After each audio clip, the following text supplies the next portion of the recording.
this topic. This topic today is about from anxious to anchored.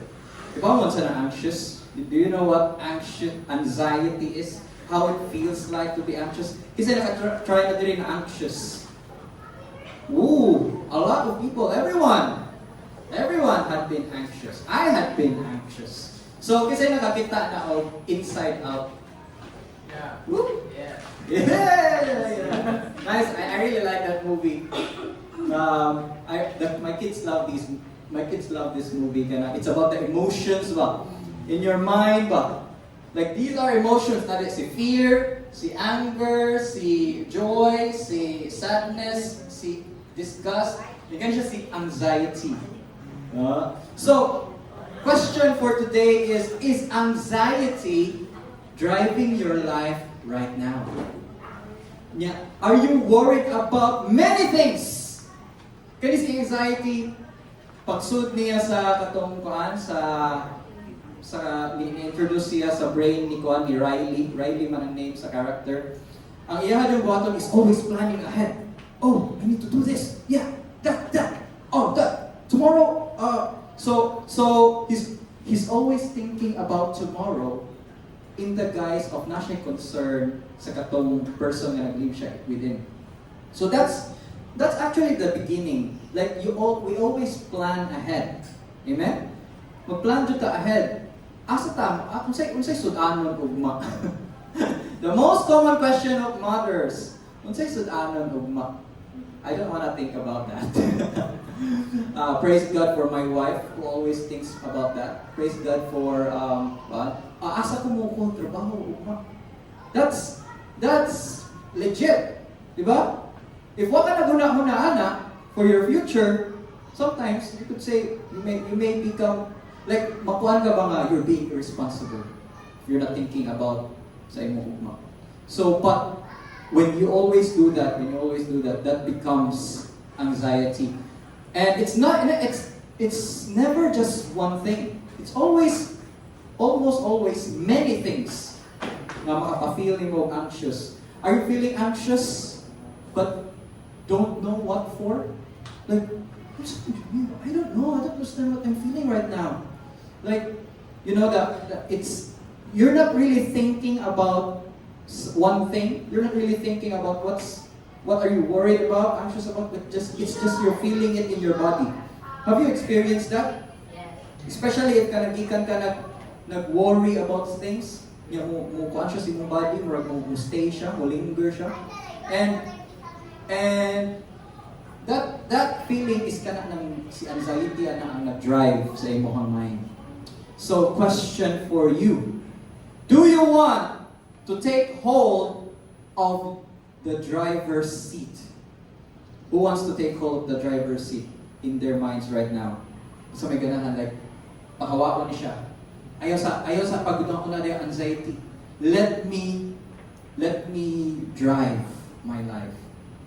Or let God lead me. Kisa may ganahan na karon. Amen? So first is to acknowledge that there is a problem. But before that, let me just read you a verse in the Bible. Martha. So, but Martha, this story here is Jesus visits sa iyang childhood friends, si Mary, Martha, and Lazarus, right? So si Jesus nag-sit down, nag-teach yung disciples. Then si Mary, dito nag-listen. Then si Martha, kuhan kayo, di ba? When you have guests, of course, magkarakara, di ba? That's what, and makarelate dito tanan din mga Filipinos, because we're so hospitable, right? That's typical Asian hospitality, what Martha is doing. So, it says here, but Martha was distracted by all the preparations that had to be made.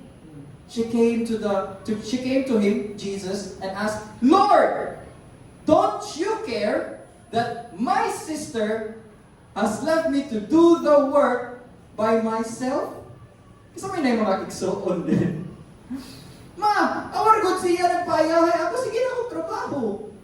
Kasi nakasuway ani. So, sige na siya ML. Ako, sige, naglimpyo na ako. So, typical sibling behavior ba? But look at Martha here. In one sentence, she blamed Jesus and Mary for her being too busy. Wow, imagine blaming your guest. Not just any guest, the Lord. Lord, don't you care? Woo! Don't you care that my sister has left me? So it's always like that. And then what's Jesus' response to Martha? Martha, Martha. Word ramang siya sa Bible, ramang siya. Depende sa imong feeling, imong mamaya, Martha, Martha! Pero if you know Jesus and how gentle He is, it's when you repeat two names, it's actually just being, you love that person. Right? Jesus loves Martha. Even if you are a Martha in your life, Jesus still loves you. Jesus still loves you. Martha, Martha. Kurt. Bien. Princess. So what about kalma lang. It's when you imagine that how he says that. The Lord answered, "You are worried and upset about many things. Many things. Not just one thing. It's always about many things. Ma-worried ka, ma-upset ka." And what did Jesus say after that? But few things are needed. Or indeed only one. Only one. Mary has chosen what is better, and it will not be taken away from her. There's only one thing that you need. One thing. And si Mary, we choose that one. What did Mary do? What did Mary do? Mary sat at the feet of Jesus, listening intently to every word that He said. Listening intently. So, Mary just did one thing. And you know what? Martha was so busy. Busy-busyhan kasi Martha ba? But Martha just really wants to serve the Lord. Right? You really just want to serve your guest.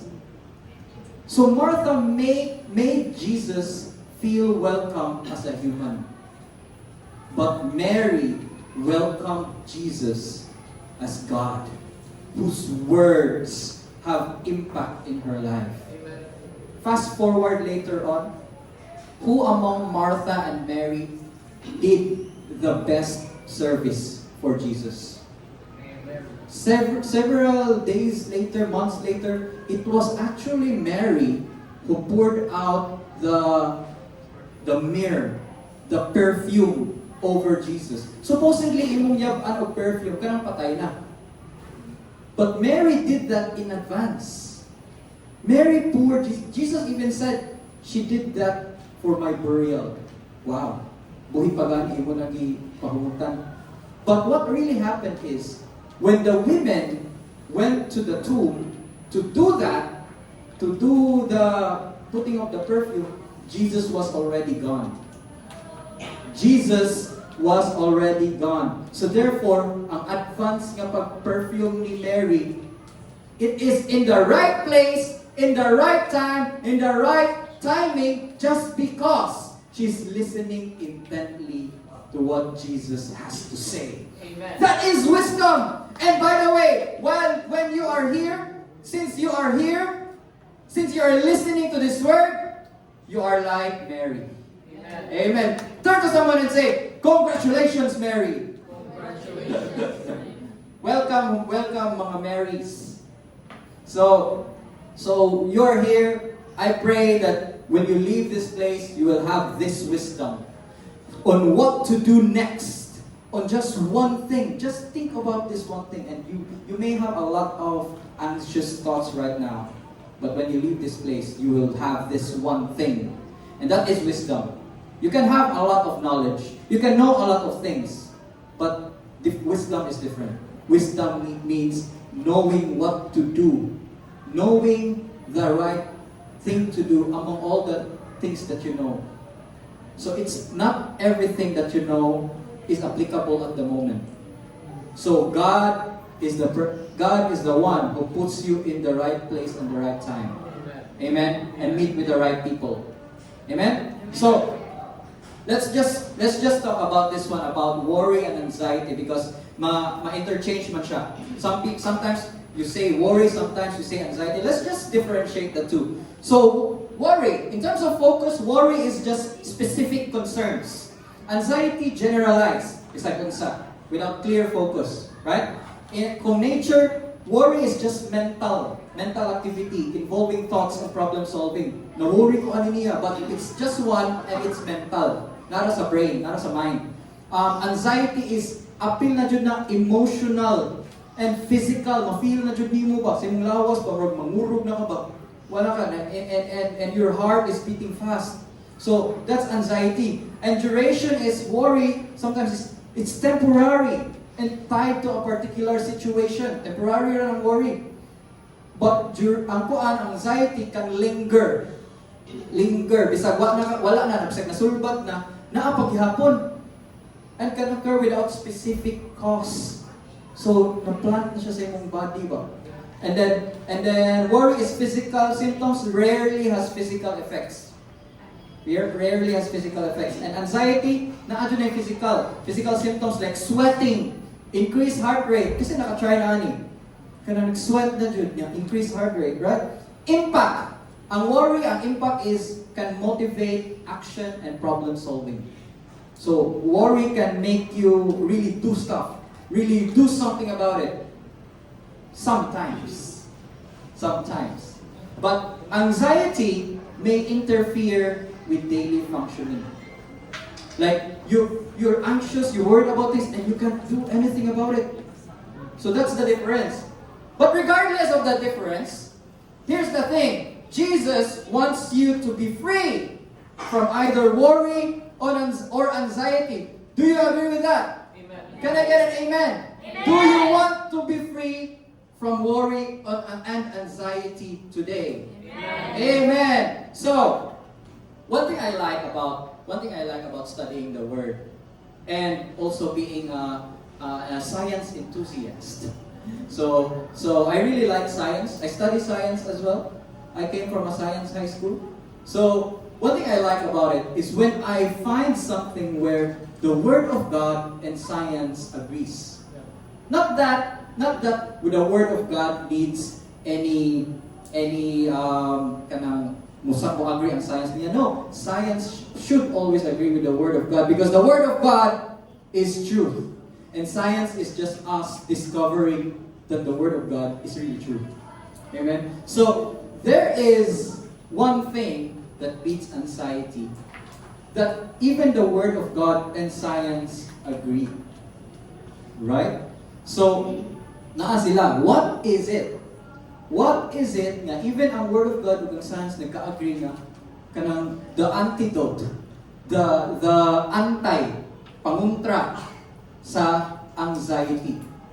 And that is gratitude.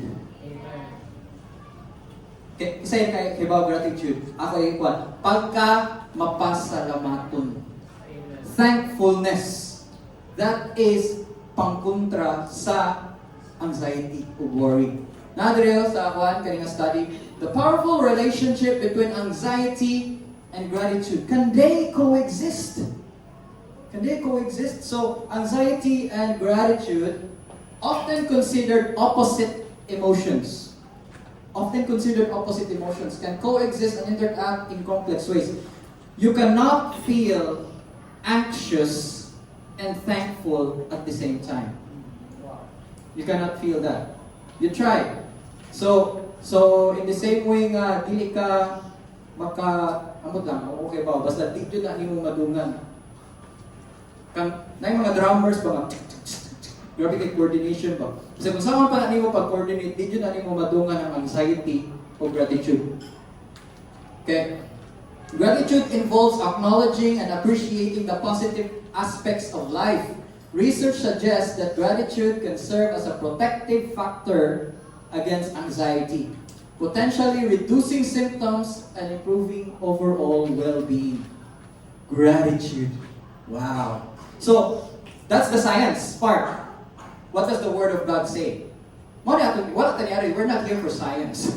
We're here for the Word of God. So, Dave, ang sama ng Word of God, anak? Here's the Word of God. Replace worry and anxiety with prayer and thanksgiving. Let's read this together. Philippians chapter 4, verse 6 to 7. 1, 2, 3. Do not be anxious about anything, but in every situation, by prayer and petition, with thanksgiving, present your request to God.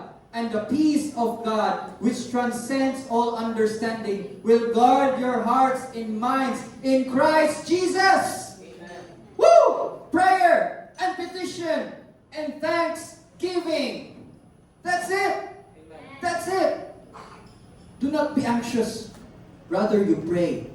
Prayer and petition. So, may nakalaya na. Prayer is, you can pray in tongues or whatever. Kaliwa ka kay bawat sa na pray. Just pray. So, pagawa sa Lord sa mong mouth, just pray. And petition is specific need.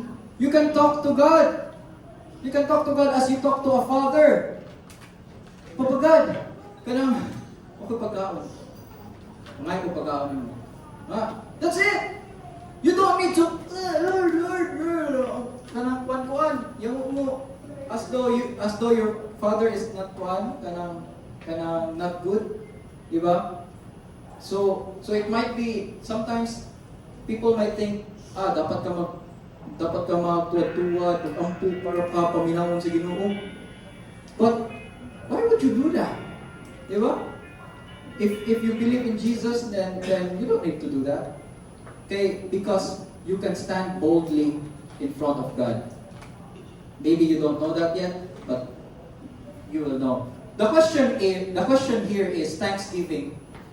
Unsa man akong pasalamatan di ay?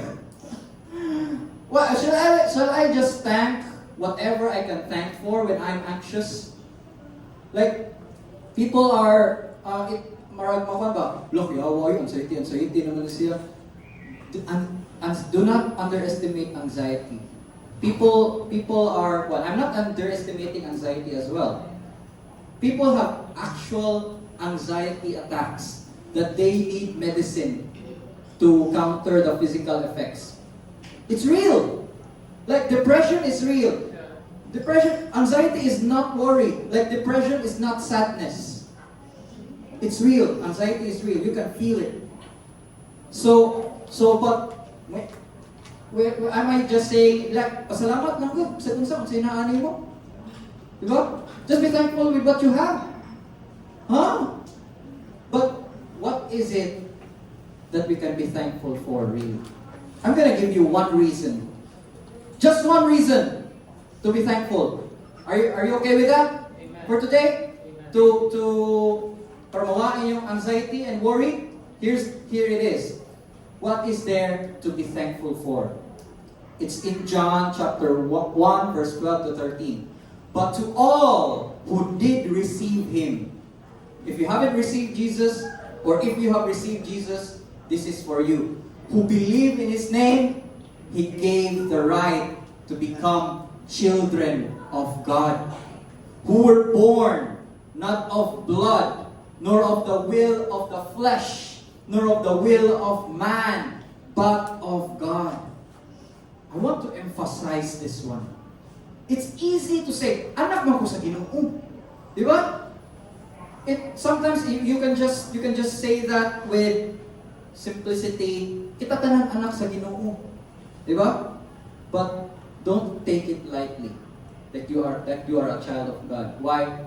Here's the thing. The words may escape its meaning. How exactly are you a child of God? Diba? Kanang you are not just a creation. You're not just a creation of God. You are not just a servant of God. You are not just a friend of God. You are a child of God.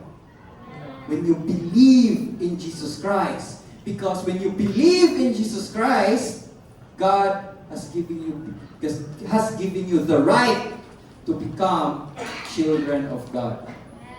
Amen. Amen. Amen. Wow, like how big of a deal is it? Diba? You can be anak ni Kuan, anak ni Henry C. Uy, anak ba ako niya ni? Diba? Anak sa mga Kuan ba, mga dagkong pangan ba? Na kay apelido ba? Diba? Nya, madakpan ka o Kuan, madakpan ka o sitong, kailangan ako. Anak ba ako ni Kuan? So if man tawa, klaro kay gigamit.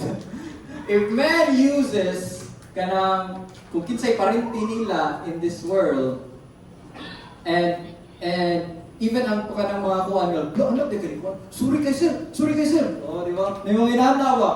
Uy, kaila day mo ni kuan? Oh, di ba?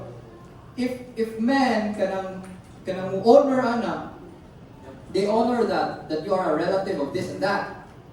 How much more the angels of heaven, the principalities and powers of this world, will recognize that you are a child of God.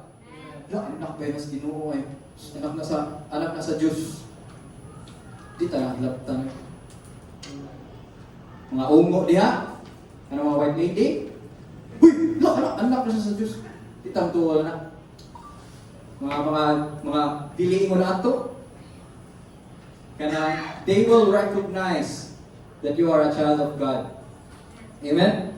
So it's not a small thing being a child of God. So what are the benefits? Like, oh, okay, child of God, what are the benefits? Let me tell you this. If you are a child, I'm saying child, lahi na siya ang son. Lahi sa ang son, lahi ng child. Child means, para sa mga bata, diba, sa children's ministry ba? You take care of them. If you're a parent, you take care of them. And you just feed them, give them what they have, diba? Give them kanang food, shelter, clothing. They don't have to worry about anything. Right? That's children. So now if you are children of God, what did Jesus say about being a child of God? Here it is.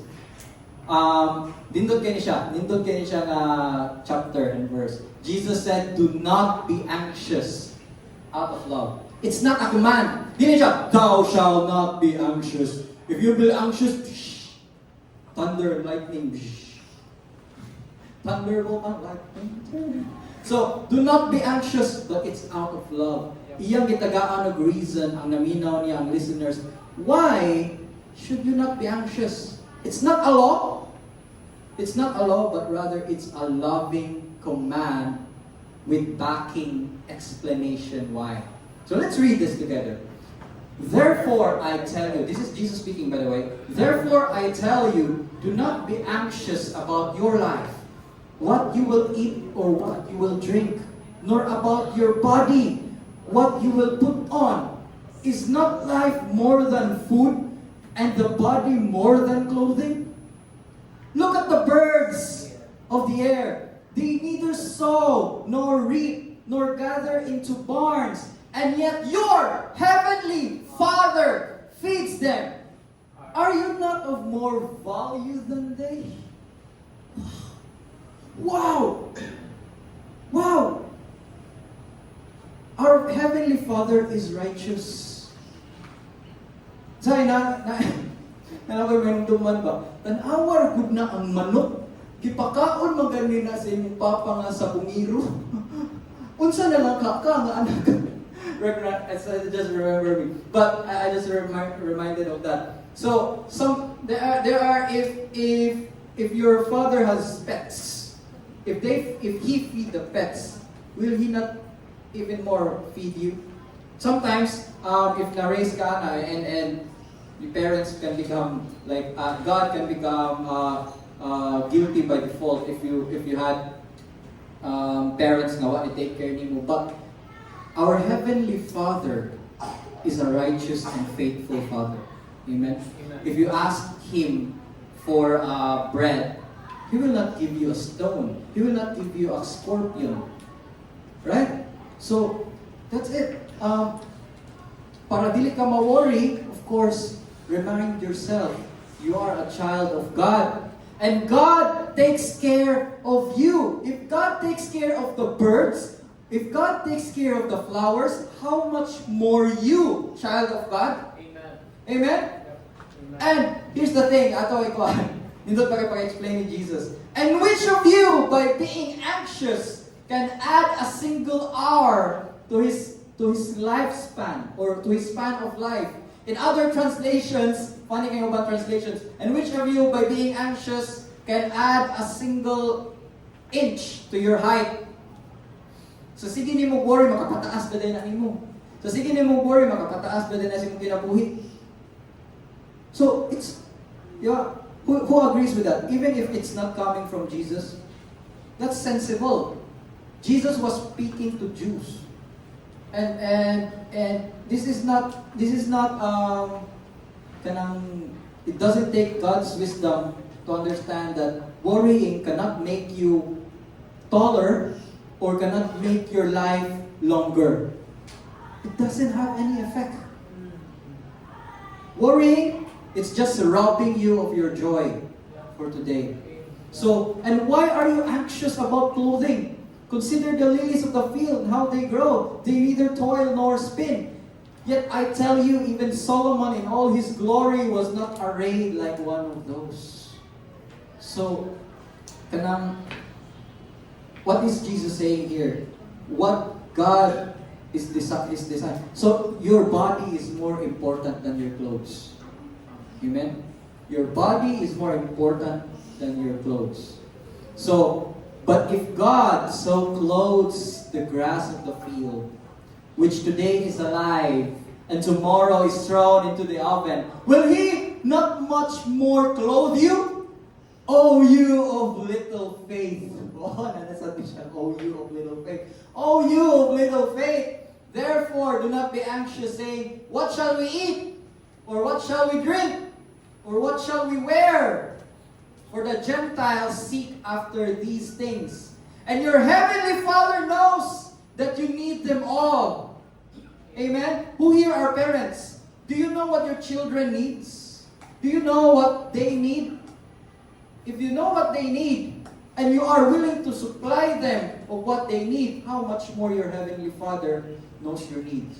Amen. If we who are in this earth are not perfect like our Father in heaven, and we still give good gifts to our children, how much He who is righteous give us the greatest gift. And what is this greatest gift? In the Bible it says, how much more the Father in heaven will give you the Holy Spirit. The Holy Spirit. Having the Holy Spirit is enough. It's one thing. Having the Holy Spirit is everything. Why?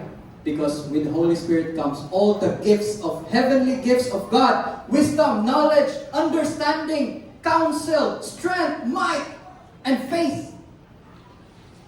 That you can face all your problems. God will not take away all your problems. No. He will not take away all your problems in an instant. That's not how it is. But rather, God will give you the strength, the wisdom, the knowledge and understanding to face the problems head on.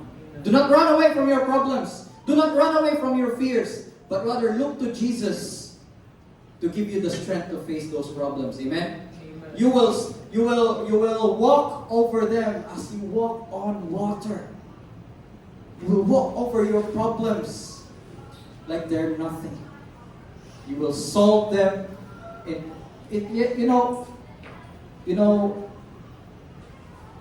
It's not always work hard that matters. Hard work is important. Hard work is important, but without wisdom, hard work means nothing. Amen. Amen? Amen. Without wisdom. You can You can try to chop a tree with all your might, but if your axe is dull, you're nagkapoy-kapoy lang ka. So having wisdom from God, being here and listening to the word, it's really valuable. Amen? So, and Jesus sums up. And by the way, you don't go to the doctor when you're feeling fine. So you don't go to God, sulpat na yung problema. That's why you're here. Praise God. So, in summary, sa tanan gisulti ni Jesus sa katunga nga but seek first the kingdom of God and His righteousness. And all these things, clothing, food, house, wherever you are gonna live, relationships, good health, will be added to you. Will be added to you. The problem with many people is they seek those things and then God later. Those things first. Trabaho sa ako. Kanang ako asaning ko ako asaning sulbaro na akong mga problema diri.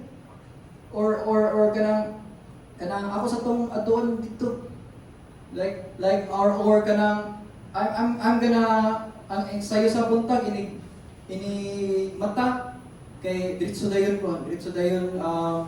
buhat. Not even one ba kanang forget about the Lord ba. So when you do that, when you rush everything without involving the Lord and make decisions without involving the Lord, the Lord will not the Lord will not say that no. The Lord will not do that, but He's waiting for you.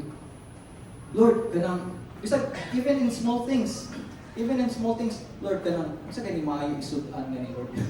Even in small things, in dealing with your kids, in dealing with your work, in dealing with your groceries, even in small things, involve the Lord. Involve the Lord in small things and in big things. Amen? Amen. So, now, seek first the kingdom of God and His righteousness. Who is the King? Jesus. And who is the righteousness of God? Jesus. So therefore, seek Jesus first in everything. And all of these will be added to you. Like, unsa may gisik ni Solomon first? Did he seek the riches? He sought the wisdom. You know, Lord, ask anything of me. And then Solomon said, give me wisdom, hearing heart, and a hearing heart. So the Lord was pleased sa prayer ni Solomon, tagaan siya ng wisdom. Ayan yung Lord ni Solomon, I will give you wisdom, and also the thing that you didn't ask, riches and honor, I will give to you as well. Wow. Wow. And wisdom ra ang ipangay ni Solomon. But now, we have someone even greater than Solomon. We have someone even greater than the wisdom of Solomon. Jesus has become for us wisdom from God. So, seek first that wisdom, the kingdom of God, and His righteousness. And all these things shall be added to you. Then you don't have to worry about anything. Be thankful every day that you're a child of God. Amen? So I'll give a testimony about myself, and I'm just not talking here just because I'm teaching and I did not experience this. I have experienced anxiety a lot of times personally. So like when we were moving from a house to another house, and in the past few years we moved from house to house almost every year. And there's a lot of things to think about and a lot of worries. So I can really attest na I felt naglisod tugtog one night. I had difficulty sleeping because I was anxious. my thoughts have, it's always many thoughts. It's always many. And then God whispered me in His Spirit, you are a child of God. That's it. You are a child of God. The Holy Spirit will not remind you of your sins. The Holy Spirit will not remind you of your shortcomings. The Holy Spirit will remind you of what Jesus has done for you. And the Holy Spirit will remind you of who you are. And who you are is a child of God. Amen. So, if anyone here has not accepted Jesus yet in his life, in your life, it's not hard. It's not hard. Dili na ka kinahanglan pa mo adto paglayo, magluhod-luhod para mabuan. It's not hard. Jesus did the hard thing already. Jesus did the hard part. Nagpalansang siya sa krus. Nagpalatigko siya. He died in our behalf. And what is needed from us? What is needed from us is not really hard. It's really just accepting, receiving Him. That's it. It's just the willingness to be loved. You may have not experienced love in your life, but Jesus is reaching out His hand to you and offering you His love. Amen? So, if you have not accepted Jesus today, I invite you to pray this prayer with me. So, let's pray this prayer if you have not accepted Jesus. So, Heavenly Father, I come to you overwhelmed, tired, and anxious. I've been trying to hold everything together on my own. And I realize now that I can't. I need you. I confess that I've sinned and have fallen short. But today, I turn to you with open hands and an open heart. I believe that you sent your Son, Jesus, to die for my sins and rise again so I could be a new creation. I confess with my mouth and believe in my heart that Jesus is Lord. I surrender my life to Him completely. Jesus, I give you my fear, my worry, my need for control. Be my Savior and my peace. I trust you to carry what I cannot. Thank you, Father, for the gift of the Holy Spirit, my comforter, my counselor, and my ever-present help. Even when anxiety creeps in, remind me that you are near and I am never alone. In Jesus' name, amen.